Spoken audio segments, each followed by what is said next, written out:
Hello, everybody. I'm Carl. This is my wife, Fran. As probably almost all of you all know, we had the major event that happened in our life at the end of last year after Hurricane Ian. Our house caught fire and burned, and pretty much everything inside of it was destroyed. And so we've been walking kind of an interesting journey this last year with lots of events and things happening in our lives kind of around that. And you know, one of the things that we've felt through this whole thing is that we've never been alone, that God has been really walking with us through this, and also that our church family has been with us through everything that we've gone through. They've never left us. You've never left us. Not at all.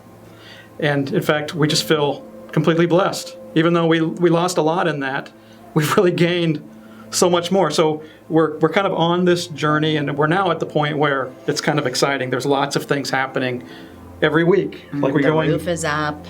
That's right. The walls are getting put up. The appliances are being ordered. So there's a lot of new stuff going on to get our house We're seeing the ready. blessing. Well, one thing that I was thinking about this last week is, you know, when you move into a house, you kind of know it really superficially. All the walls are there. So I don't know, as a guy, I'm always trying to hang something up, trying to change something, but I don't know where the studs are. I don't know where the electrical wires are. I don't really know what's inside the house. But through this process, of course, we're getting to see all of the pieces. You know, I'm looking at the wood, the frame, everything before the drywall goes in. And I kind of like that idea. I've been looking at the rafters, and I'm trying to think, okay, those rafters are right there, and someday that's going to come in handy because I'm going to have to do something, you know, put up a ceiling fan or something, and I'll know where the rafters are. So I feel like we're kind of seeing the character of our house develop, and one of the things that we want to add to it is Scripture. There's a scripture that you were reading the other day. You want to share that scripture? Yeah, the scripture that came to mind when we were talking about this is Deuteronomy 6:6-9, and it says, "These commandments that I give you today are to be on your hearts.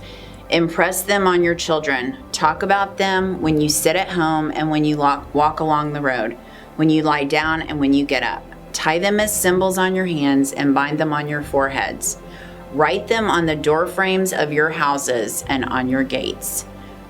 So we're going to take it another step further. We're going to write it all over the rafters and all over the studs and the wood, so that when all the drywall is there and we look at that, we know a little bit more about something that's in our house that just means a lot to us. But we'd like you all to be a part of that. We're going to go over there this afternoon after church, and with our Sharpies, and start writing on that. After the second service. Yeah. And for those of you who have, you know, walked through this with us in a very personal way, so many people have just embraced us and helped us. We would love to invite you to be part of that. Come over.